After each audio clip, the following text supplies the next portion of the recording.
So this practice, this Hawaiian practice of Ho'oponopono,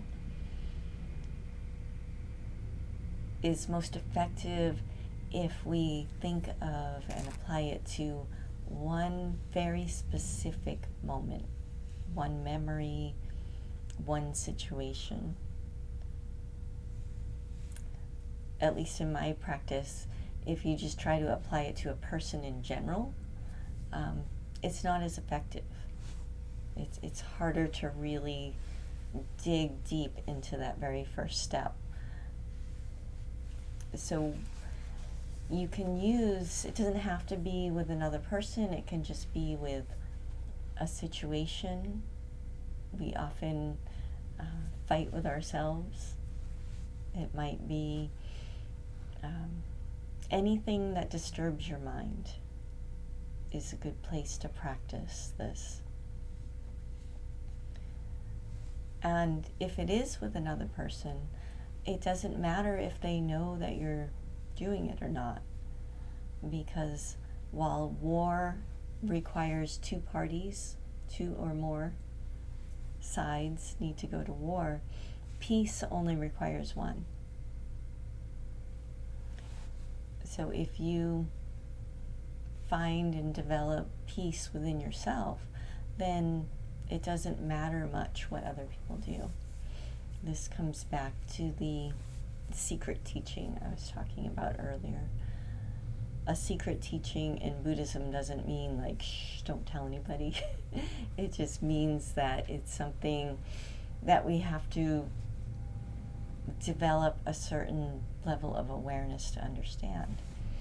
And that is the one that this practice is so powerful for helping us process and deal with, is that we are responsible for our own emotional state. No one can make us feel anything.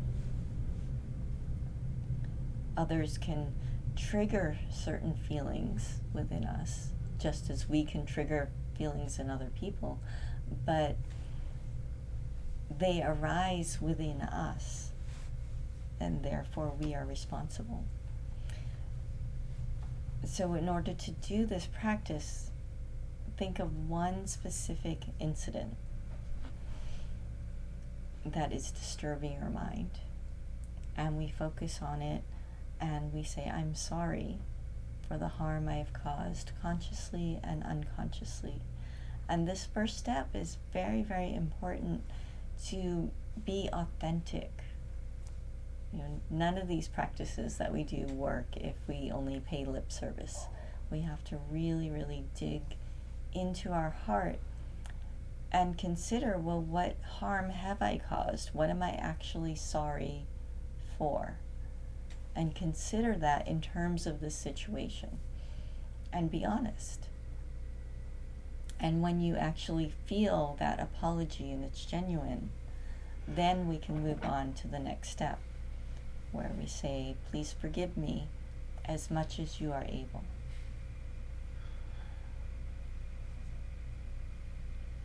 And we accept, even if there's no forgiveness coming from the other person. Maybe they're no longer here in this world. But we can still ask for that forgiveness and leave that door open as much as you are able. We can imagine however much that might be.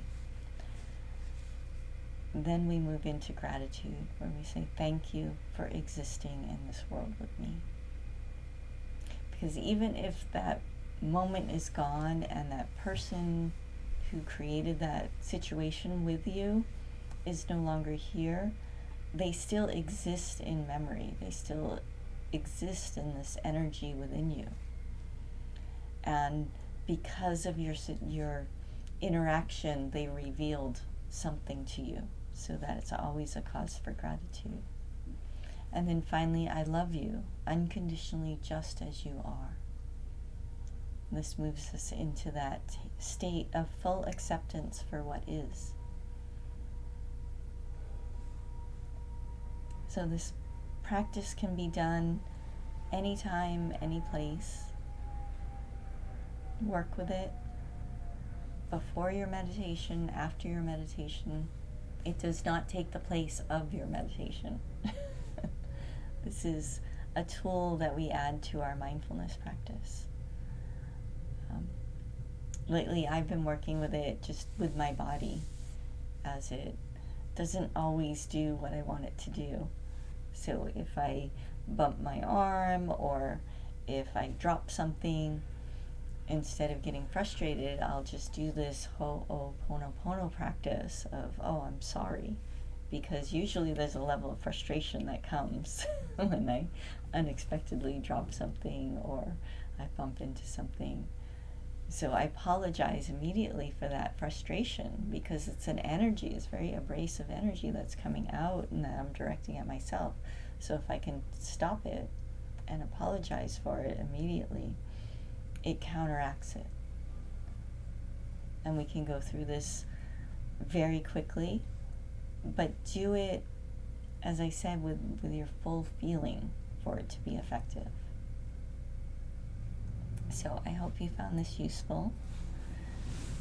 We are in the solstice energy. It's very powerful.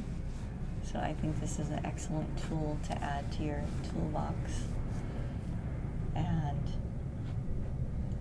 allow yourself to play with it, use it, see where it takes you. See what it teaches you about your mind. See where you're trying to abdicate responsibility.